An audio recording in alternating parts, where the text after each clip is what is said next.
So I guess we're ready to start. Warm welcome, good afternoon, good morning, sometimes even though. So my name is Jens. I would like to warm welcome you to our second AI career webcast from Deloitte in Europe. I'm responsible in Europe for talent experience and talent attraction, and it's my pleasure and honor to coordinate this webcast series. And we have a bunch of colleagues with us today. And I don't want to steal too much time and would like to directly hand over to my respected colleague, Tatiana, who will be our host today and as well our keynote speaker. And warm welcome, and over to you, Tatiana. Thank you very much, Jens. And also from my end, a warm welcome to our AI career webcast today. So first of all, maybe I just start with a short introduction of myself. So my name is Tatiana Wiebusch, and I am running the AI and data business in Deloitte, Germany.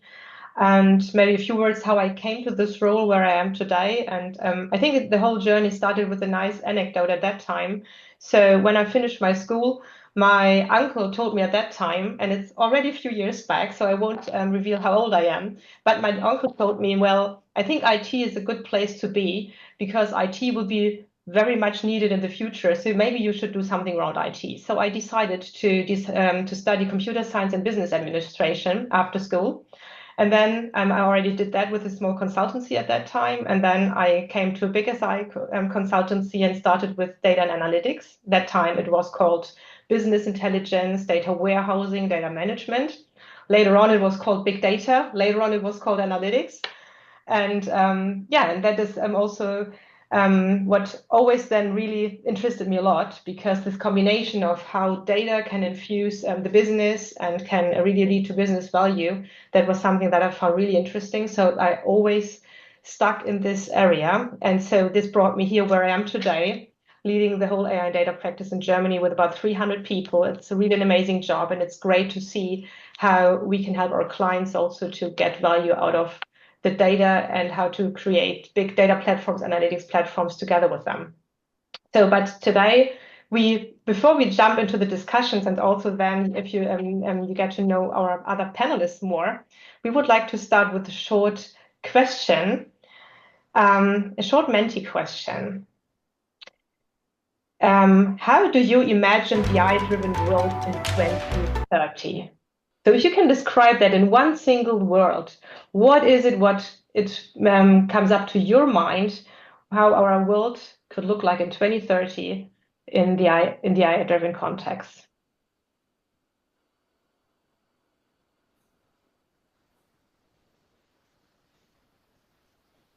Just take a few moments to type in your buzzwords.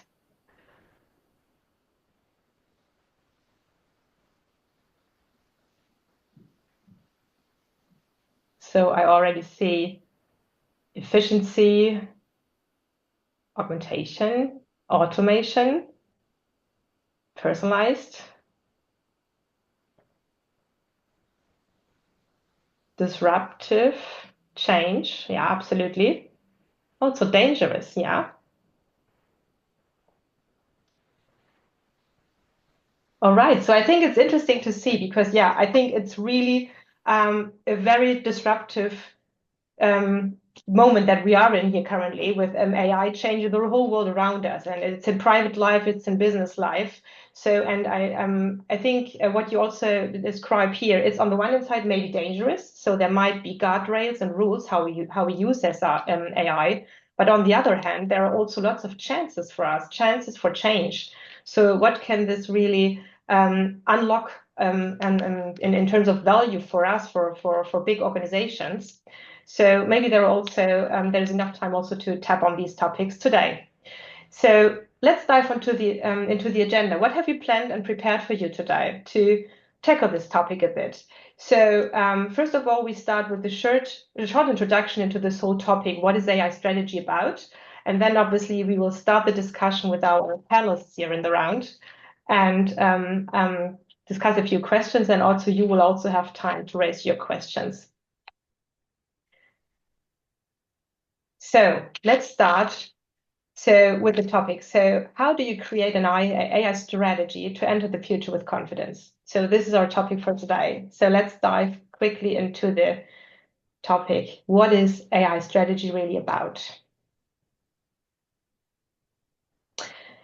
And why is it so important? You already mentioned that in the Menti at the very beginning. AI can be a big game changer. So there is big chances connected with it. On the other hand, you also mentioned, well, it could be dangerous, and it's a lot of lots of impact that we have with that. So when we talk about our big corporate clients as a consultancy, there is obviously everyone in the world completely aware that there is no business without AI and data anymore. So 94% of respondents, when we ask people, how do you see the impact of AI on your business, on your organization? Nearly everyone says yes, it has a huge impact, and in the next 5 to 10 years, it will be critical for the business success of our organization. So I think that is very clear for everyone. But what is really shocking then, on the other hand, is that organizations, I mean, and this I think uh, this fact is not just clear since today or yesterday. There is a history that not only when we talked about Gen AI, but even before, when data mining, analytics became more and more important, it was very clear how data and analytics will become an important factor of how you can drive your organization and your business. But even though this history has already been there, lots of organizations have missed to prepare for that already, to be already prepared today, that they really know how to adopt all these AI and Gen AI topics, and that they can really create value out of that for their businesses.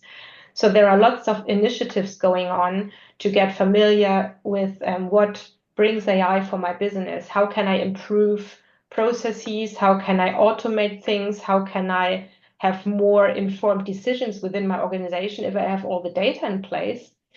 But we see here in the middle that round about only 27% of organizations have already realized positive business cases.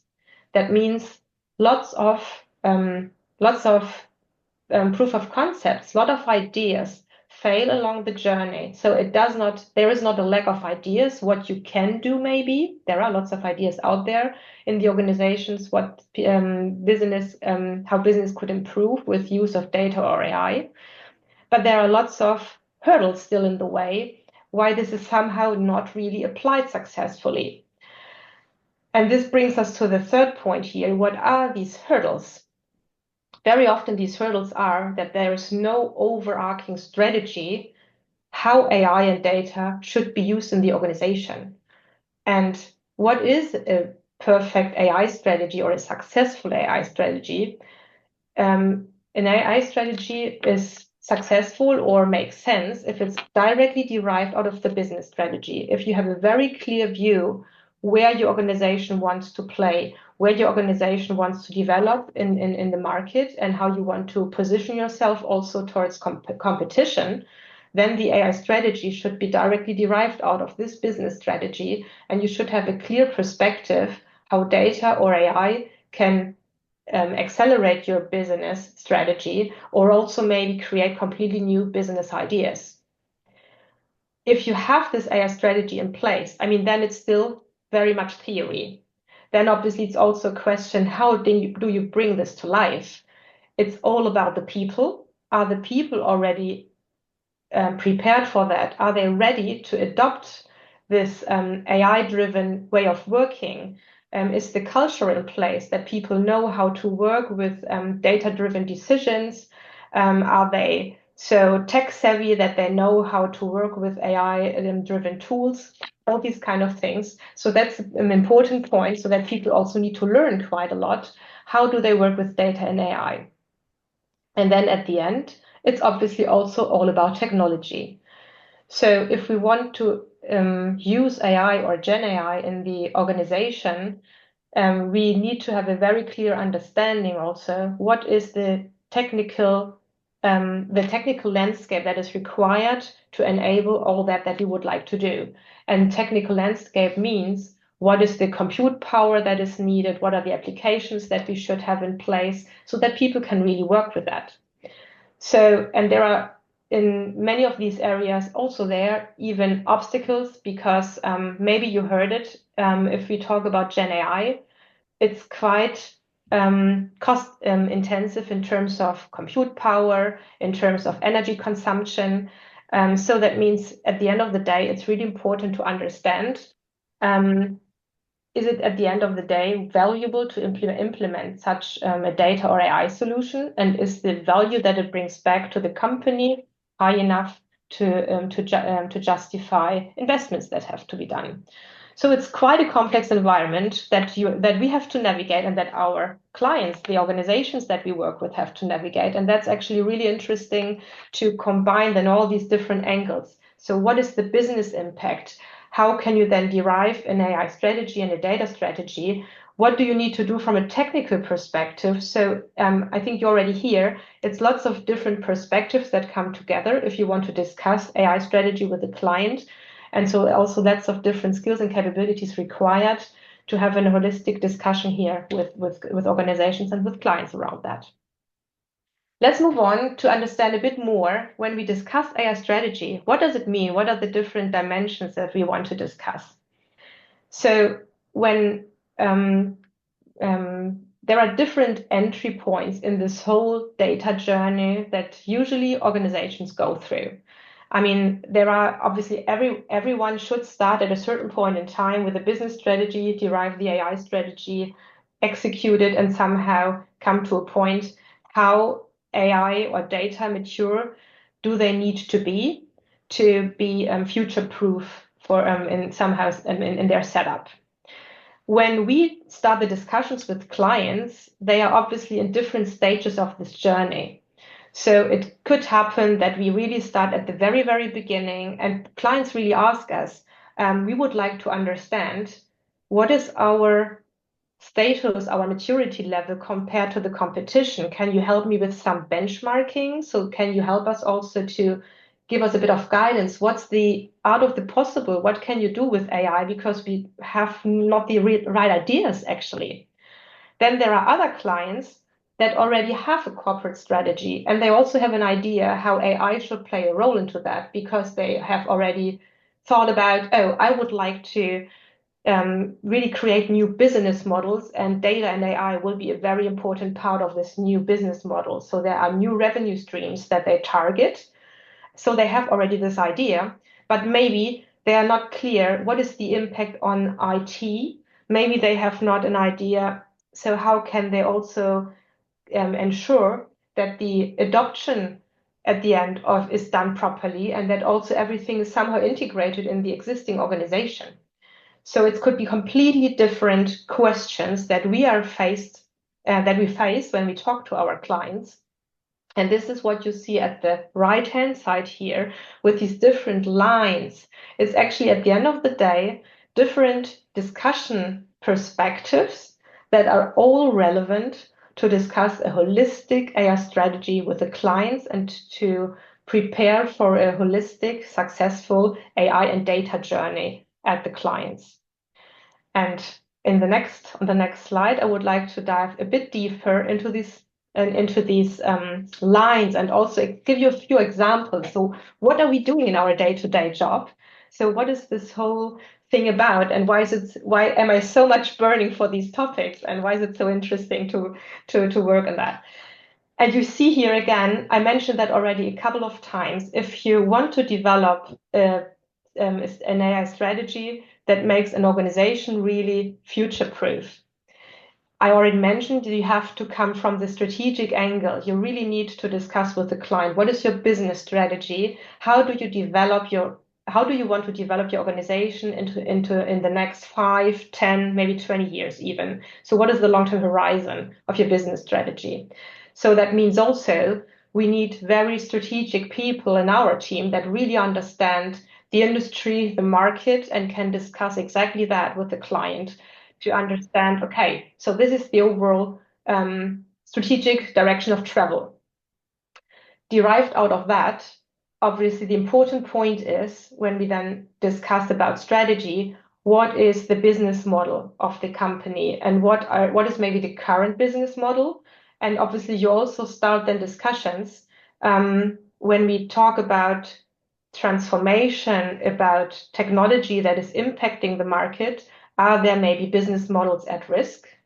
Or are there new business models that could open up because you use data?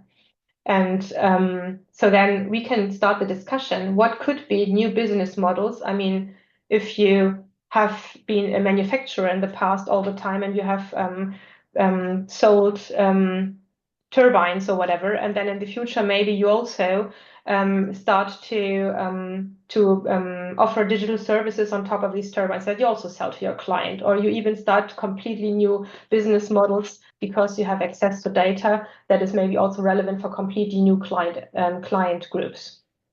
So we can start the discussion with the client. What are these potential business cases? What is the commercial case behind that?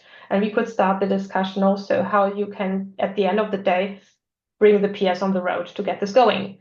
So here we start to bring very strategic profiles together with data profiles that have an idea. If you have a certain set of data accessible, what insights can you generate out of this data, and what could be the value out of these insights that you can generate? And here we have then the combination of strategic people, of data people that work together. And when we then go more into the discussion, where do you have your data? What are the applications that are existing in your organization where the data is stored? How can you extract the data, combine the data? What is allowed to do with the data? Then we are a lot more in pure data topics, and we discuss with the clients government principles. We discuss with the client, how do you set up the data platform? And then we are at the end of the day maybe also in areas in the projects where we implement large analytics platforms and really help the client to do this whole technology setup. And at the end of the day, thinking back to our question at the very beginning, we should never forget about security and compliance. So when you set up AI solutions, you should always ensure that obviously you consider all regulatory requirements that you need to have in place, that it's trustworthy, that it's really ethical AI, so that also all these rules and regulatory standards are applied. And also from that perspective, it may happen that things are technically feasible, but maybe from a security standpoint or ethical standpoint, it's just not possible to create such solutions. So that could be then another point of the discussion. So I think the very interesting thing that I always like in my projects, and maybe just a real case example that I can also bring from my end, and later on the colleagues will also share a lot of ideas or experiences from their end. I had a client where the client decided, okay, data is important for them. So they wanted to set up a data organization within the company. And we were brought in to really go through all the different business areas and identify what exactly can data and AI bring to us in our business area. So when we talk about a client who is producing turbines and engines and whatever. So what are then things that we can apply in the production area? May it be things like supply chain analytics, optimizing the supply chain, having everything in place in the production at the right time. Maybe ideas around predictive maintenance if turbines are then at the client and are in production there. So how can I improve maintenance cycles? So we also discussed use cases in the corporate functions, like in the finance area, in HR. So to discuss from the full bandwidth. So how can AI help you to be more cost efficient? So which is a lot around automation, which we also saw on your Menti answer at the very beginning. So very often cost efficiency. It's about automation, but very often it could also be around just being avoiding quality risks because you have more automated, more automated processes, more quality assurance, all these kind of things.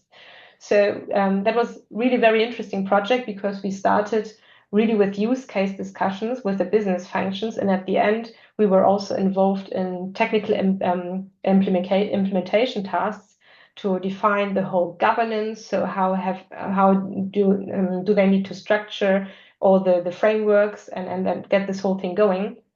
So this is actually then the things that are the really most interesting if you are somehow involved in the full bandwidth here. And last but not least, all these projects can only happen with a great team behind the scenes.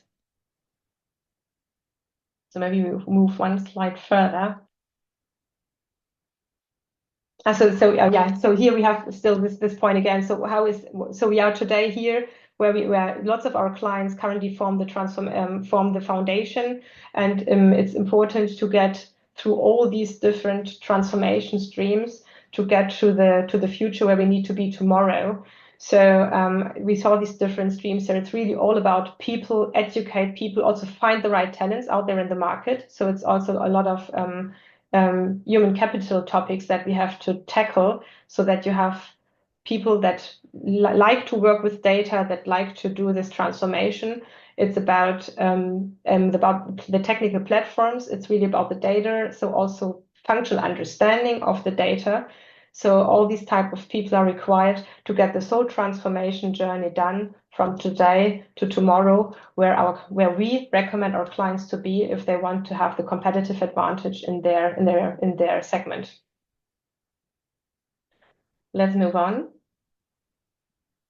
Exactly. So you heard a lot about AI strategy, and there's really a lot of fun behind these things. I think you already heard it's also a very diverse set of people that is required to get such kind of projects going. And therefore, I think then it's now time to really also let our panelists here talk, and you get to know them a bit better. So I would like to jump here into the introduction round and also welcome here the rest of the group. So I'm really happy that I have Eva, Julia, and Jan with me. So maybe a few words about them. Who is here with me to share a bit their experiences in the AI and data space? So Eva, she is a senior consultant in our AI and data practice in Poland, and she's supporting our European AI initiative. She joined us 2.5 years ago. And she's a big data enthusiast. So her main theme is whatever decision you have to make sure it is informed by data. And she likes during her projects that she provides value to the clients on different phases of the whole AI journey that the client has to go through. Then we have Julia with us. Julia is a senior manager in the innovation practice in Luxembourg. Chief of Staff of the European Gen AI Initiative. And she has an interesting background, half Italian, half Luxembourgish. And she's now in Deloitte since 8 years. And her focus is on public sector and financial services. And the interesting thing is in the Gen AI Initiative, she focuses a lot on enabling the clients really to harness the power of Gen AI and also fuel our organization to bring the Gen AI topics to our clients. And last but not least, we have Jan with us, senior manager in our German practice, and he is leading the AI strategy market offering in the German practice. He is he's an AI and data believer with business strategist DNA, and he is a big enthusiast of decision intelligence. He has a strong value first mindset. So what cannot be measured cannot be managed. And husband, dog owner, and proud father. And having said that, then let's dive into our questions.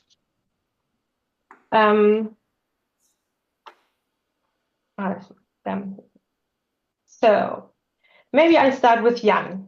I would like to start first with a bit of personal background. I mean, I introduced you all shortly, But still, Jan, maybe you can kick off the discussion with the first question on what brought you to the topic AI strategy. What makes this topic for you so exciting, and how did you develop into your role of today? First of all, thanks, Tatiana, for the keynote. Always inspiring to listen to that. Although I know the slides by heart, it's really good to hear that from you as well. So I was a former data scientist. I was really code-based for a couple of years, trying to support a lot of companies when it comes to designing and then coding POC, so proof of concepts, proof of values, making sure that this entire AI hype somehow rises. But in one of the roles I had this very fascinating moment sitting together with a CFO who told me, Jan, wonderful what you and your team did, truly inspiring, but we're not going to proceed here. And the simple reason behind it is that data was not allowing for scalability. Organization was not ready. We couldn't find people taking on ownership. Processes have been highly diverse around the globe. The technology was not scaling up. So although the value was proven in a dedicated market, we had no chance of making that a global exercise and really driving global impact, which gave me the clear impression that whatever I do, it's going to be very limited as soon as we're not talking strategy, as we're not talking on how to bring the transformation alive. So I decided after 5 years of really being close to the technology, being close to data science, algorithms, and the entire magic behind, to step up and talk with C-level about all those challenges that we need to overcome to make AI real, which was exactly the reason why joining Deloitte and taking over the market offering. Thank you very much, Jan. So maybe then also the same question to Julia. What is your skill background, and why does it fit so well to AI strategy? So on my side, I do have a slightly different background. So I'm more from an economics study perspective. So honestly, always been very interested in everything tech, but did not make the conscious choice out of school to actually go into that and focus exclusively on that. I was very happy with my studies, and that enabled me then to start actually within Deloitte and doing digitalization projects. So not only AI related. I think at that time we didn't talk much about it. It was more RPA and then OCR, and all these acronyms that we all know about, and that everyone felt really strongly It about. reveals a bit how long it took to go. Yes. Yeah, I'm also not going to specify my age. But on that note, it was actually super interesting to accompany our clients, especially our clients were at that point and still are mostly within financial services. So I think we do talk mostly around financial services. We talk about them as being more, let's call them traditional clients, conservative clients, and not necessarily, although very data rich, not necessarily data savvy. And I think that was also very interesting when we incorporated different aspects of the business, of their tech capabilities in the digitalization strategy, is that we did have to start kind of from the very beginning and set first the record straight when it comes to what they want to do, where they want to go. So we also had to start at the very front with these more general, let's say, digitalization strategy projects. And now, since a few years, actually, clients have done their digitalization strategy for most of them, but they want to know more about AI. So that is then how, sort of from a client needs basis, I got into the topic and obviously had to upskill myself on it as well, because coming from a business background, I'm definitely not a data scientist for sure. So there was definitely a lot to catch up on. Very interesting. And since then, obviously also with a more multidisciplinary team that we have around, we've been then now more focusing on AI strategy rather than simply, or let's call it more broadly, digitalization strategy. Thank you very much. So then also let's move on to Eva. You joined us about 2.5 years ago, as we learned before. What was your background that you did before, and what are the focus topics within AI strategy that you cover today? So I started at the university. I studied economics. It was quantitative methods in economics and information systems. And I also was privileged to join an MBA in the USA as an exchange program. And then I worked mostly in strategy consulting, and that was supporting clients and projects across different industries, which I also always saw as a huge advantage of working consulting in general, that you can experience and learn from many different fields. And then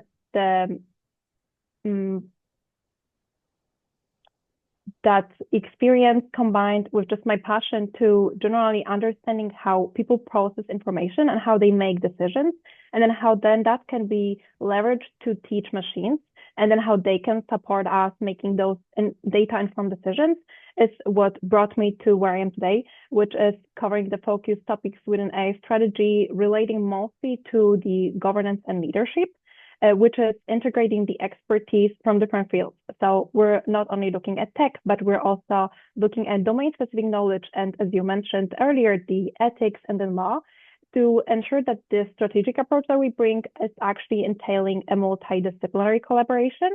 And that is because we're driving the business transformation rather than just focusing on technology on its own. So then that is what makes me very excited about it, and what makes me happy that I am able to deliver in that strategic AI topics. Thank you very much. So I think we already heard, I mean, it's really interesting, so that there are people with so many diverse backgrounds coming together in this AI strategy topic, and that's actually required, because in the AI strategy space, it's really important to combine this business strategy view with how it is at the end of the day also feasible to leverage these AI solutions or to create these AI solutions. So this is actually also what drives me every day, that we get these different people together to get the solutions at the end done. Let's dive now a bit more into our client work, and how does theory look like in real life when we shape an AI strategy with our clients. So maybe we start again back with Jan. We just heard the intro with the definition of AI strategy and the different dimensions that are part of this holistic AI strategy, and why it is important for our clients. Can you explain maybe a bit more in detail, how do we bring these discussions to our clients into real action? And how do we then usually kick off the interaction with the clients? How does it work? So I think what we first of all always try to understand is, what's the real pain point, right? Why do we even talk? Because everyone understands something different when you talk about AI strategy, about data strategy, about digitalization.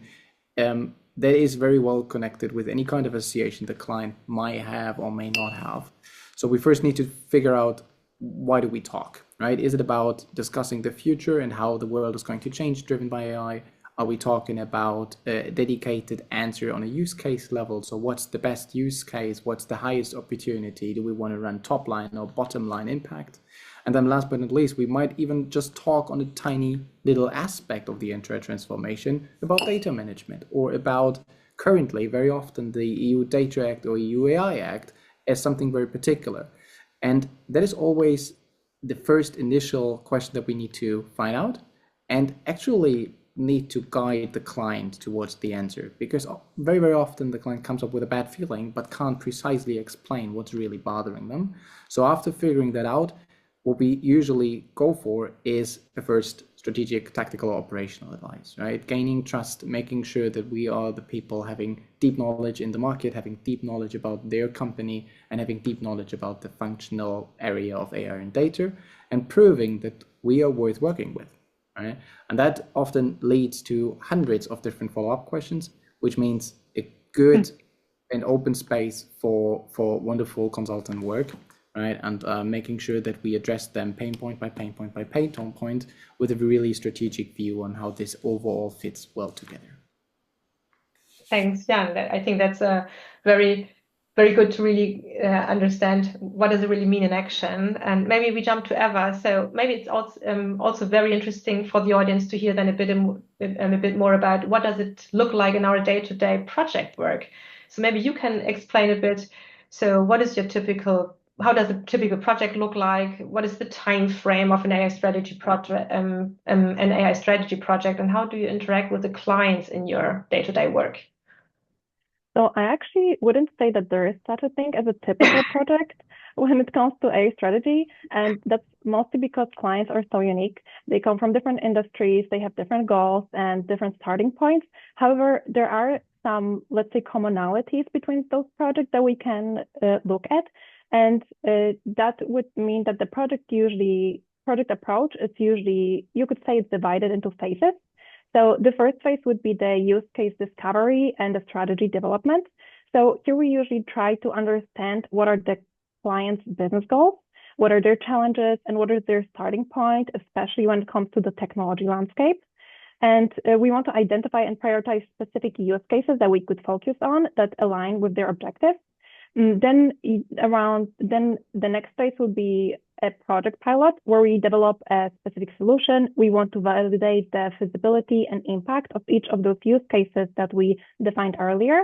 And here it's important to demonstrate measurable results and to refine our approach based on their feedback. Then we move on to implementation and scaling, where we want to deploy the solution across different departments in the company and different processes, for example. And we want to ensure here that the infrastructure and that the governance mechanisms are robust for scaling across the company. And then lastly, we move on to the continuous monitoring and improvement, which ideally is ongoing, to assess the performance of the solution, to see if the models are working, to optimize the process flow, and then to adapt to changing business needs, because those can change, same as the technology sometimes does, especially such enjoyable and interesting technology as AI is. And you also asked about the daily interactions. So those also vary across the project. We usually start with more collaborative approach. So those beginning phases of identification, it's more of the stakeholder engagement. It's through the workshops, through the interviews, and through brainstorming sessions. Then we move on a little bit more into, let's say, a feedback loop, where we want to provide the regular updates and to make sure that we are in the timely alignment. And then lastly, on the ongoing phase, we want to support clients on an ad hoc basis, more flexibly, just based on their current needs. So as you can see, the project work is very collaborative. It requires a lot of flexibility and adjusting our approach to our clients' needs and making sure that it aligns with their objectives, and then also, of course, delivers a lasting impact. Cool. Thank you very much, Eva. So we have heard a lot around what we are doing now in the project with the client. And Julia, that brings me to the next question for you, maybe, because in your role as Chief of Staff for our European AI initiative, your view is also obviously about how should we as Deloitte be set up in terms of capabilities and talents that are required to deliver a successful AI strategy project team. Maybe you can comment a bit on that one. How do you see that currently? What is the high demand in the market? What type of talents are required to do this type of projects? Yeah, sure. So I think in terms of talent and capabilities, there's different skills that are very useful when it comes to that topic. So I think it goes without saying that tech savviness is the base. So obviously having that curiosity and that understanding of technology is essential. I don't see a need for everyone to become an expert in technology or a developer or a data scientist, but again, that sort of base level of tech savviness should be there. Then the implications of this technology go far beyond the typical IT departments when we talk to our clients, or also when we work with AI internally. And that means that we need to be able to translate AI terms, implications for the different functions, meaning compliance, HR, marketing, finance, and there needs to be this ability as a skill to basically converse with these people and the different colleagues that we might have, the different people that we may engage with at the client, and the ability basically to talk in their language and to translate into their language. Another thing that is not necessarily a skill, but what I would see as also very important is clear ethical principles.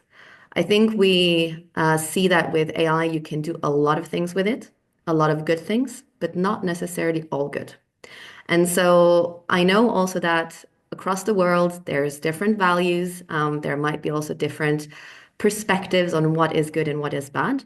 But I think it's all the more important in that case that people come with their own sets of values and that are very, let's say, strongly formed, if I may put it that way.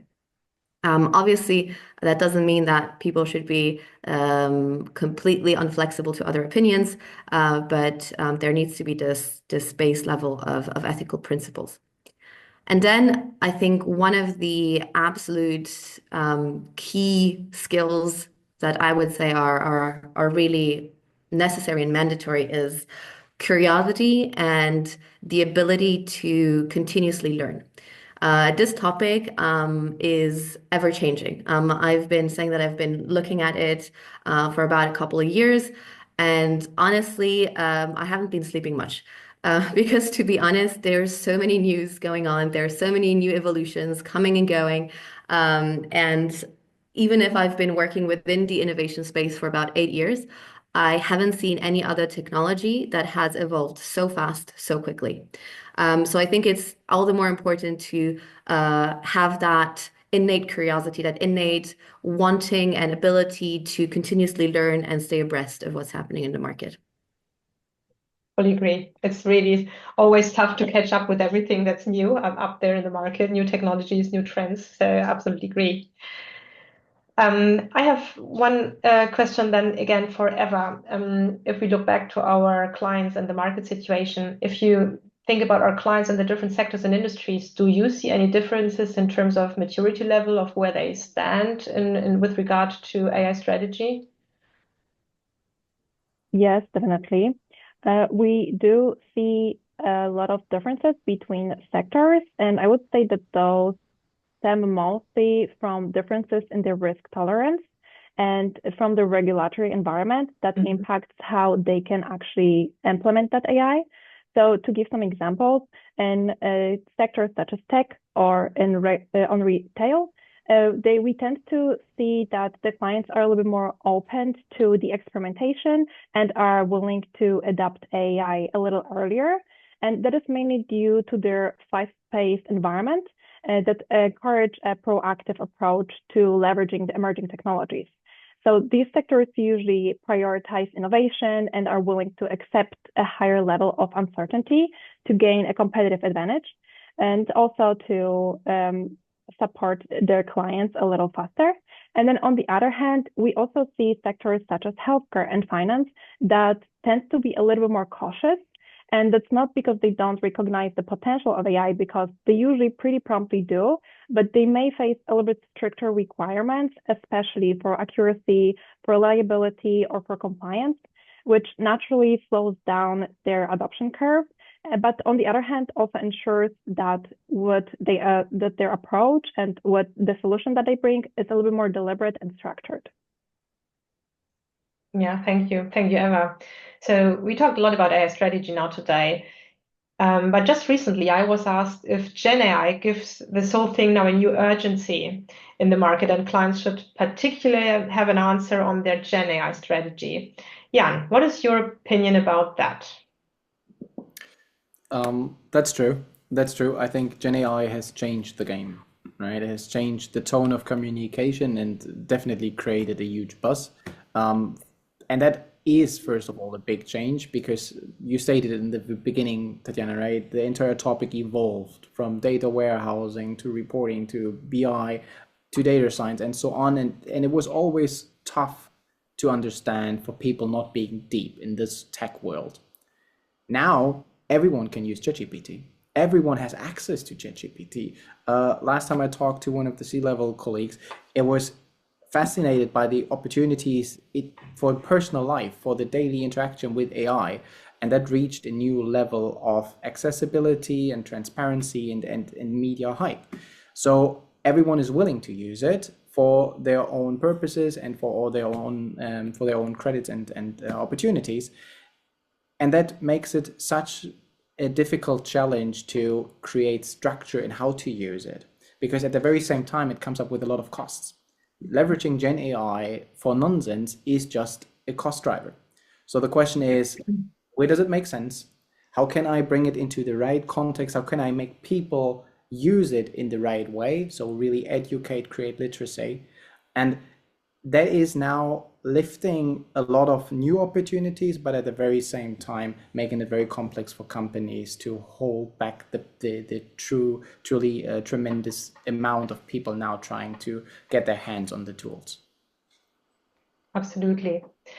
So maybe then just to close the loop on this Gen AI discussion, maybe one more question to you, Julia. If you would have known about this whole Gen AI hype years before, what would have been your recommendation to your younger self, how to prepare for that? So all our graduates or young professionals that listen to us today, what should they consider when they plan their career development? That's a really good question. And I think, honestly, I would have loved to know this advice, I think, also some time back. But honestly, it's not that revolutionary. So I think the first thing that kind of goes in line with what I said before with regard to curiosity and continuous learning, I think if you're already a curious soul, I would say the first recommendation I would have is try to stay abreast of what's happening in the market. Pick a few news sources, the ones that, align best with your interests and where you want to go and what you like, and just continue reading them. You can start a routine, be it every morning, be it during lunchtime, be it whenever you have a bit of time. Just continuously try to get that news intake and stay abreast of what's happening. The second thing is try to experiment as much as you can. I think we have the opportunity today that a lot of those tools that also Jan mentioned, ChatGPT, is readily available, and many more are actually readily available. So why not just try them out? Go for it. Honestly, take them to their limits, test it, see where it takes you. And I think that gives you then also the ability to form your own opinions, which I think is very important as well. Then I would say look at the implications from different perspectives. So do not get stuck maybe in one storyline, one sort of press release that likes to push a certain angle, but try to look at the information from different viewpoints. Maybe look at news sources also that might be different, or maybe form your own opinions and challenge them a little bit once in a while. And then I would say also that we live in a globalized world. I've mentioned earlier that, you might have different perspectives depending on where you are in terms of values, etc. And I think it's very important to also stay abreast of those regional specificities, especially if you want to get into consulting, where there will be a very high chance that you'll work for global companies. They would like to know as well what it means for them to do business in a certain region versus another, and what the implications of that could be for that region in which they operate. So I think all of that can sort of form a little bit this larger picture that goes beyond just knowing what an LLM is, and really sort of gets you more into the societal implications, the values, and really enables you to form a bit of an opinion that I think is very important, especially when you face such a hype like we are facing today with Gen AI. Well, thank you very much, Julia, for this recommendation. So it would be great to have known that before, absolutely. So there are a few questions also out of the group. So maybe I will try to use the last minutes also to answer some of those ones here. So the first one is that I would like to pick. So in Germany, we have actually a comparably low spend on IT topics. And so for AI, we already heard there is lots of costs also aligned with getting AI implemented. So what is your perspective on the competitiveness of companies in the German market? So how are we prepared for the future? Maybe, Jan, that's something where you can share your view. Well, we need to catch up. I think that's crystal clear when you look into the Chinese market, when you look into the US market. The commitment to investment has been higher in the past. Obviously, that gives them a first mover advantage in that atmosphere. Nonetheless, there's a reason why second mover are also in a good position. So we need to learn fast now on what works and what didn't work in the past. We need to definitely, from a client perspective, to understand how to speed up, driven by the issues we've seen in other markets. And we also learn that especially the IT world is highly dynamic. Making decisions today does not necessarily mean that they're the same tomorrow. So we need to understand the patterns of evolution and then truly pick the strategic choices. And then I have no doubt that we, from a European market perspective, can catch up. We just need to learn the patterns and then apply them. And that with a lot of curiosity, but also being brave, being bold. Now start investing into the future. And then I think we have a lot of great talent in the market that can help us here, making this AI dream really reality. Absolutely, thank you.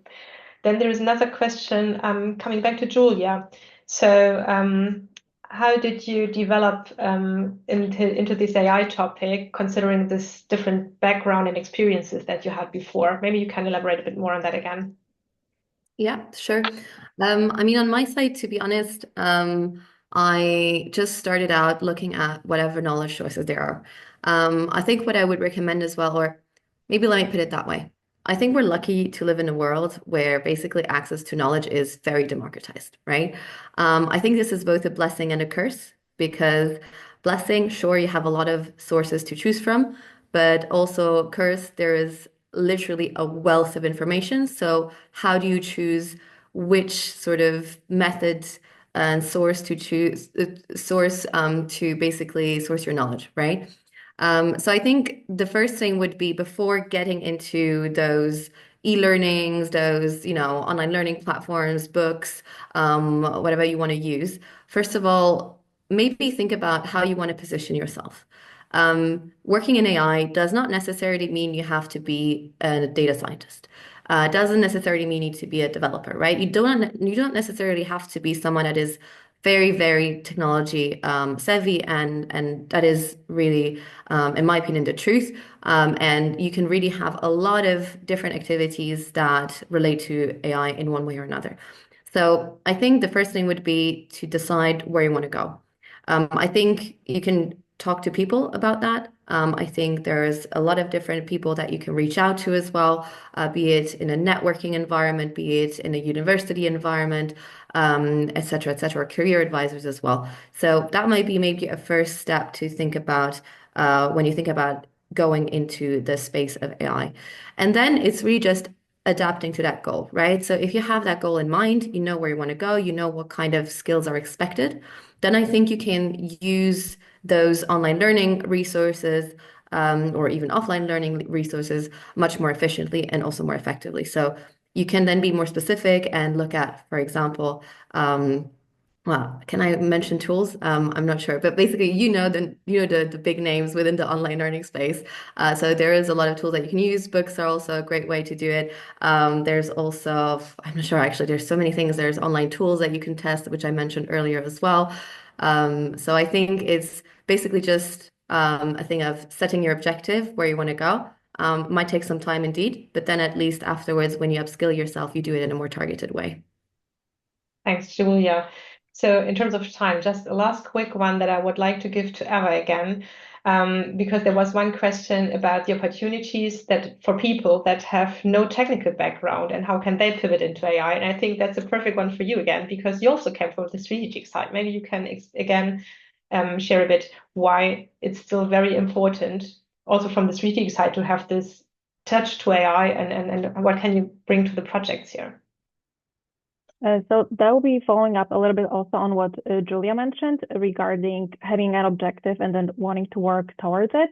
So you don't necessarily have to be an AI specialist to work with AI. So there's a lot of low-code, no-code tools that you can use currently that are, let's say, semi-easy to learn. And then also all those certifications, it doesn't mean you don't have to know anything and you can just go in and just do it well. There's definitely some level of basics that you would want to get.